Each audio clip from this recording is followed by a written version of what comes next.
Welcome back to City Week, ladies and gentlemen. And as I continue to showcase African Americans that are movers and shakers, I have a young African American who is also a mover and shaker, and you better move out of her way. I am now being joined by Oshae Jones. Oshae, welcome to the show. Thank you for having me. Thank you. It is a pleasure to sit down with you, Oshae, and I gotta ask you, because I was telling people they better move out of your way. Just go ahead and tell about it. You are a professional boxer, right? I am a bronze medal Olympic boxer. I just went to the Summer Tokyo Games. Wow. And yeah, it's been postponed like a long time. So it was really originally supposed to be in 2020, but you know, COVID and everything. Yeah. So it's the 2020 plus one, like 21 games.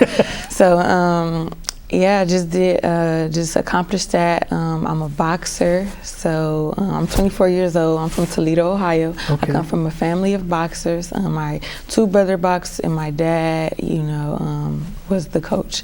But just been around, just you know, exploring, just experiencing a lot of good experiences. Okay, as a female boxer, let me, you know, I heard you was talking about your brother boxed, your dad was your coach and everything. Was it your brother that inspired you to want to go into boxing, you think? Yeah, I would say my little brother, he inspired me because I always was in competition with him. So he used to do stuff I couldn't do, like football. Like girls couldn't play football, so I always had to watch. He used to wrestle, like compete in wrestling. And you know, my dad, he didn't want like you know, because the men wrestle the females, so he didn't want that. Right. So I couldn't do that. And then he started boxing, and I was like, okay, I could do this, I could do this. But at first, I just wanted to work out, get in shape. You know, I was kind of chubby, kind of get bullied in school and stuff a lot. But I worked out one day, and then my dad was just like, wrap up. I'm like, what's wrap up? Wrap up is when you wrap your hands up, and you know, you put them in the gloves and you go spar. So practice fight. So I fought this girl who was boxing for about 2 years, and I got her pretty good. I got her right here. So I'm here. So you were looking down at her, right? Yeah. Okay.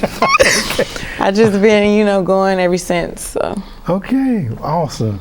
And I heard you say you were being bullied at school. Yes. Talk about that. And as a young person now, what would you say to someone that feel like they have to bully somebody? I'm really not big on bullying at all, because when I was bullied in school, I was bullied because I was different. I think everybody is different, but sometimes different is good. Yeah. But I was kind of chubbier, and you know, just I didn't look like the rest of the girls in my class. So I was bullied on that at first, and then I started getting into boxing. You know, I started slimming down and stuff, and then. I got bullied by that because I was like, oh, she could beat you up. She's a man. Da, da, da, da, da. So it's just like I can never win. But I just learned to accept myself, you know, and embrace it. And now, you know, people, you know, look up to me, and I'm, you know.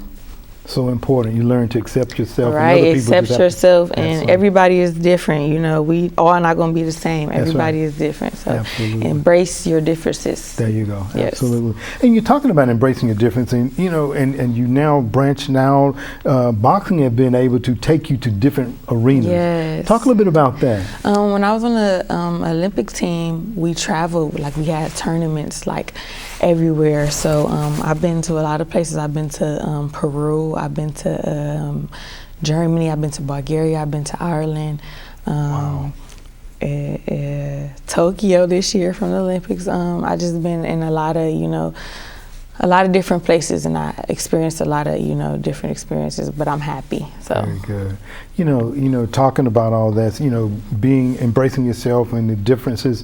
Had you not and just kept yourself enclosed, you would not have the experiences that you're sharing here with us today. Right. Let's talk a little bit about your boxing family, and of course, we always got to ask about. Yes. I know you say that you were looking down at one. Talk about your toughest opponent you may have faced. I feel like my toughest opponent would be Russia, because I never lost to nobody twice, so I lost to Russia twice. So I feel like they was only my toughest opponent because majority of the girls in boxing, you know, they stay in boxing, you know. So if I fight this girl from 2018, she's most likely going to be at the same tournament as 2020, you know, like they stick to it. But Russia, they have different girls. So I fought her how I was fighting, you know, the first girl, and it was a whole nother different story. But I just had to, you know, adjust to the differences and the changes that she, you know, the new girl had. But It is what it is.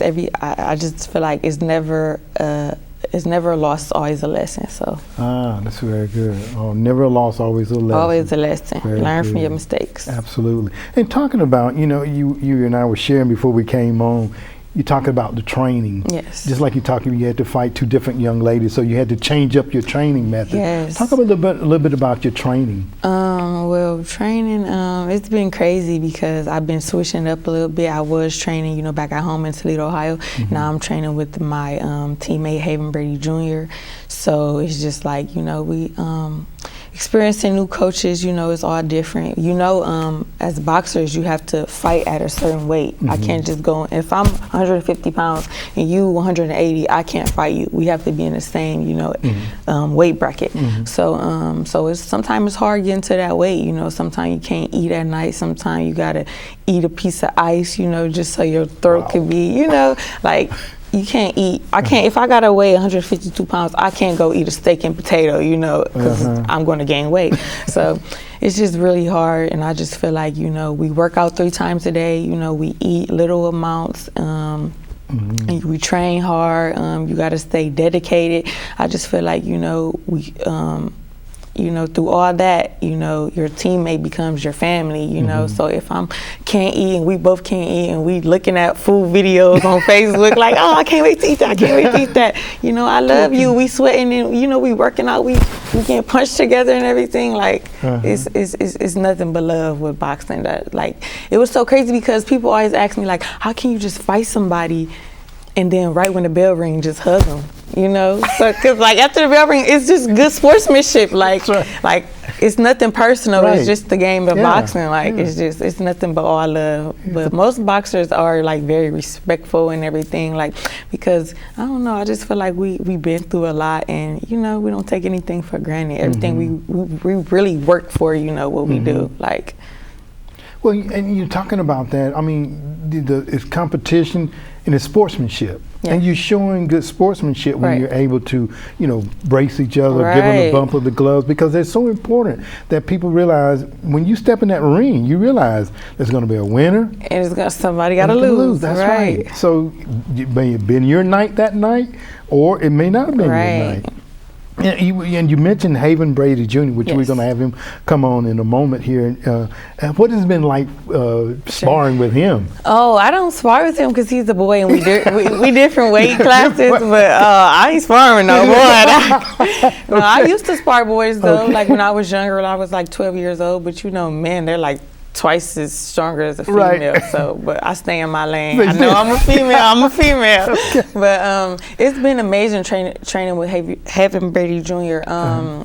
He's a professional, so as me, I'm an amateur, but I'm turning to professional. You have to be amateur to fight in the Olympics, so in the USA. So training with a professional is just so different now. It's just everything is just 10 times, more harder than, I was training at the Olympic Training Center, but it's awesome and I'm up for the challenge. Very good.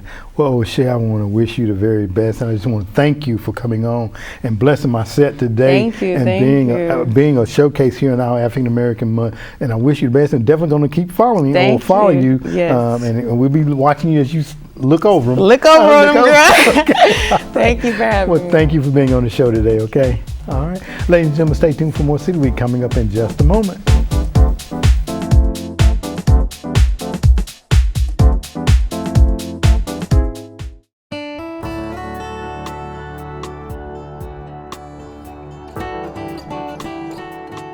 Hi, I'm Shannon Gavin Johnson, the Director of Legacy Museum on Main, and this is a brief moment in LaGrange's history. Dr. Benjamin T. Wood was born in Camden, South Carolina. After graduating from Fisk University and then Meharry Medical College in Nashville, Tennessee, he interned at Tuskegee in 1925 and was resident physician at Florida A&M in 1926. He and his wife, Mina, came to LaGrange in 1927, and he became the only African American doctor in the city at the time. His first office was located on 114 Vernon Street, but in 1968 he moved his office to 105 Fannin Street. On the morning of July 30th, 1970, Dr. Wood performed a routine examination as he had done so many times before in his 43 years of practicing medicine here in LaGrange. As he took the patient's blood pressure, the patient stabbed Dr. Wood in the back with an 8-inch Army knife. He took $300 from the doctor's wallet and fled the office. Dr. Wood fell to the floor and pretended to be fatally wounded. He gave himself an injection and called for help. He was rushed to City County Hospital where he immediately underwent surgery. Dr. Wood would never make it out of the hospital though. He died on September 3rd, 1970. Funeral services were held at Warren Temple United Methodist Church, of which he was a trustee, and his body was then donated to the Meharry Medical College. The patient, who was only 21 years at the time of the attack, was immediately identified by Dr. Wood as the attempted murderer. After Wood's death, the Troup County Grand Jury indicted him on charges of murder, aggravated assault, and armed robbery, and he was sentenced to 25 years in prison. To learn more about interesting characters in LaGrange's history, visit Legacy Museum on Main. This has been a brief moment in LaGrange's history.